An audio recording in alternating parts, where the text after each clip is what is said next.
Hey! Salut! Eh oui, toujours senti l'exploratrice. Bien sûr que j'ai toujours une histoire à te raconter. De la Bible! Coucou! Coucou! Eh oui, bon, on va arrêter de rigoler. Oui, j'ai une histoire pour toi. Est-ce que tu es prêt à l'entendre? Est-ce que tu es prêt, pas juste à l'entendre, à l'écouter attentivement? Très bien. Est-ce que tu sais, on est dans quelle série environ? Oui, dans la série des disciples. On essaie de suivre les gens qui ont suivi Jésus. Hein? On les suit nous aussi. Alors, là nous allons voir le disciple Matthieu. Oui, est-ce que tu l'as déjà entendu? C'est un gars un peu spécial. Parce que, franchement, lui, là, avant de devenir un disciple, un bonhomme de Jésus, c'était un voleur. Un voleur! Il volait tout le monde! Mais avant de te raconter tout ça, il faut que je te mette en contexte. Alors, je te lis l'histoire. C'était dans le temps où les Romains, un peuple qui venait de l'Empire romain. Tu connais l'histoire des Romains? Avec un monsieur qui s'appelait Jules César, et puis après, il y a eu plein d'autres rois.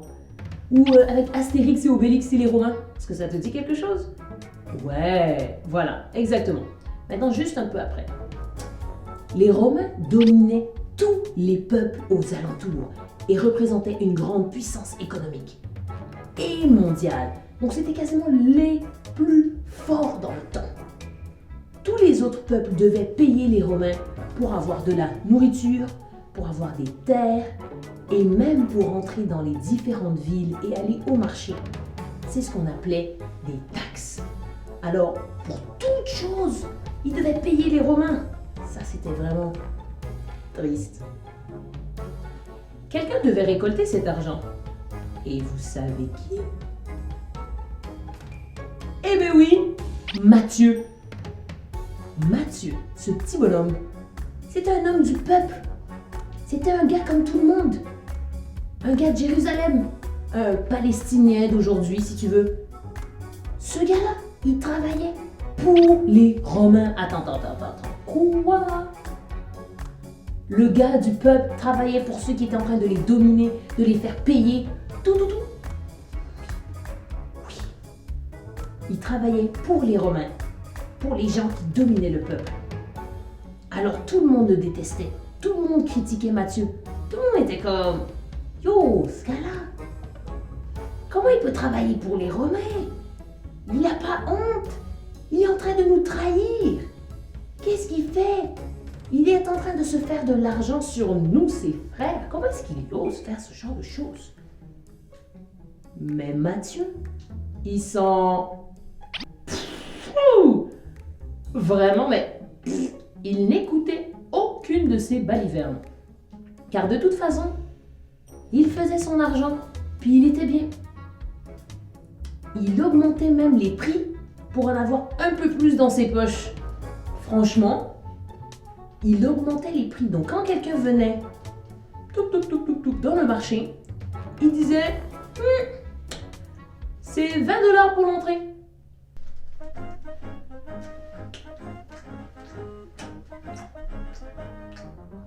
Ouais, oui bonjour, ça fera 20$ pour entrer dans le village.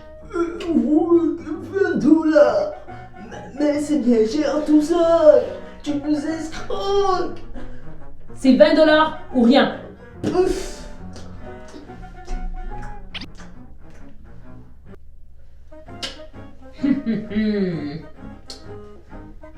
10$ pour moi et 10$ pour les Romains.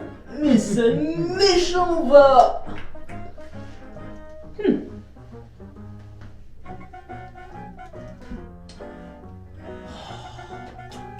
Oui bonjour, ça fera 40$ pour entrer. 40$.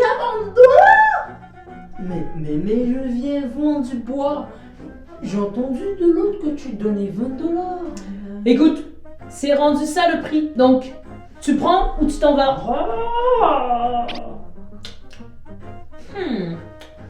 20$ pour moi et 20$ pour les Romains. $20 pour entrer quelque part? C'est du vol. Et un jour, un homme apparut dans la file pour entrer dans la ville. Mais c'est qui ça? Je pense que c'est Jésus. Est-ce que c'est le gars qui fait des miracles? Le gars qui guérit des malades? Le gars qui ressuscite des gens? Oh my God, oh my God. Il vient à ma table. Est-ce que je suis assez propre là? Je sais pas. Oh, mais il faut que je range tout mon argent. Bonjour Jésus. Tu veux entrer dans la ville? Ah, mais pour toi ça sera gratuit, hein? Bonjour. Puisque tu mérites. Bonjour Mathieu. Je viens pour te voir. Oui, toi Mathieu. J'ai une question à te poser. Es-tu prêt à me suivre? À marcher avec moi, à m'accompagner partout où j'irai? Quoi? T'accompagner partout où tu iras? Ça veut dire que... Attends. Je suis pas vraiment sûre là. Faut que je te suive. Donc j'arrête de travailler. Là où je gagne mon argent. Là où je me fais des sous. Je dois tout laisser. Tout mon argent. Toutes mes économies. Ma femme. Mais t'en as pas, Mathieu. Bon, ok, j'ai pas de femme. Mais je dois abandonner tout. Est-ce que t'es... Même mon ordinateur. Oui, même ton ordinateur et l'argent qui est dans ta poche. Mais tout le monde me déteste. Comment est-ce que je peux aller te suivre, Seigneur? Tout le monde me pense pour un voleur, un bandit. Je ne sais pas. C'est moi qui te choisis, non pas les hommes. Alors c'est oui ou non? Oui.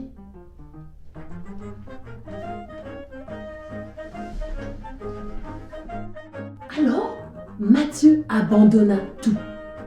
Mais vraiment tout. Il lâcha tout. Laissa tout son argent, toute sa richesse, tout son travail pour suivre Jésus. Matthieu le suivit, même si tout le monde le regardait super croche. Tout le monde le regardait étonné, avec dégoût, avec mépris. Les pharisiens, des hommes très, même un peu trop religieux, qui suivaient un peu trop la loi, disaient dans le dos de Jésus et dans le dos de Matthieu: mais comment le grand Jésus peut-il partir avec ce Matthieu qui trompait tout le monde? Un voleur, un bandit. Comment Jésus peut faire ça? Jésus, qui les avait entendus, répondit par une parole qui est dans Matthieu 9, 12 et 13. Écoute bien ce que Jésus a dit. Ce ne sont pas les bien portants qui ont besoin de médecins, mais bien les malades. En effet, je ne suis pas venu appeler les justes, mais des pécheurs à changer d'attitude. Est-ce que tu comprends ce passage? Ça veut dire que il a comparé ça avec des médecins et puis des malades. Des médecins. C'est venu pour sauver des gens qui sont malades ou qui sont en bonne santé? Des gens qui sont malades. Jésus, c'est la même chose. Il n'est pas venu pour sauver des gens qui étaient déjà justes et bons et bien et waouh. Non, Jésus est venu sauver des gens qui volent, qui sont injustes, qui mentent, qui tuent, qui sont des criminels. Jésus est venu pour sauver des gens comme ça, comme toi et comme moi. Ça ne veut pas dire qu'on est des criminels, non. Mais nous sommes des pécheurs, nous sommes des humains. Des fois, on fait des mauvaises choses, on joue des mauvais tours à nos amis. On n'est pas toujours des anges, non. Et donc Jésus est venu pour nous sauver. Ainsi, Matthieu faisait partie des grands privilégiés de Jésus. Lorsque son maître Jésus mourut à la croix, Matthieu était celui qui avait écrit le premier évangile. Ça veut dire le premier livre du Nouveau Testament que je te lis là. Un des livres les plus importants de la Bible. Et oui, un des livres les plus importants de la Bible. Qui là-dedans raconte comment Matthieu a pu apporter la bonne nouvelle à tout le monde. La bonne et grande nouvelle, est-ce que tu la connais? C'est qu'un homme, Jésus, va naître et nous sauver par amour. La Bible est remplie d'histoires incroyables. C'est fou, ce Matthieu. Un voleur, un bandit, il avait trahi tout son peuple pour travailler avec des Romains, pour faire de l'argent et même en faire un peu plus dans ses poches. Est-ce que Jésus l'avait choisi? Oui. Et c'est ça qu'il faut retenir. Jésus peut te choisir, toi aussi. Même si tu fais des mauvais coups, même si des fois tu mens à tes parents, il peut te choisir. Ça ne veut pas dire que tu dois continuer à mentir à tes parents et continuer de faire des mauvais coups. Non. Mais en suivant Jésus, tu apprendras à créer une meilleure relation et à partager l'amour qu'il a pour toi.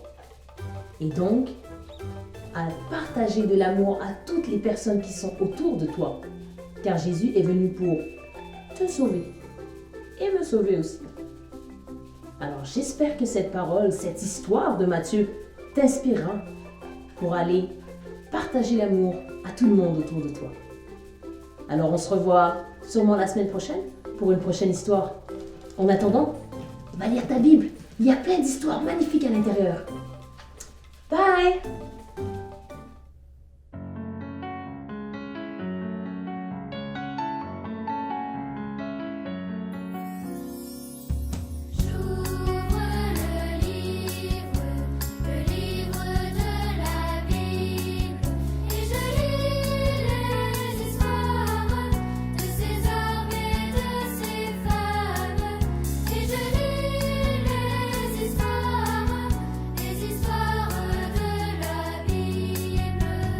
Petits ou grands, heureux ou tristes, ils ont chacun reçu un prénom, Abraham ou bien Sarah. ils sont chacun différents. J'ouvre le livre de la Bible, et je lis les histoires de ces hommes et de ces femmes. Et je lis les histoires de la Bible. Fort et puissant ou bien peureux, Ils ont chacun reçu un prénom, Abraham ou bien Sarah. ils sont vraiment tous uniques. J'ouvre le livre de la Bible, Et je lis les histoires de ces hommes et de ces femmes. Et je lis les histoires de la Bible. Riches ou pauvres, il y a longtemps, Ils ont chacun reçu un prénom, Abraham ou bien Sarah. ils voyageaient en un an. j'ouvre le livre de la Bible, Et je lis les histoires de ces hommes et de ces femmes. Et je lis les histoires de la Bible. les histoires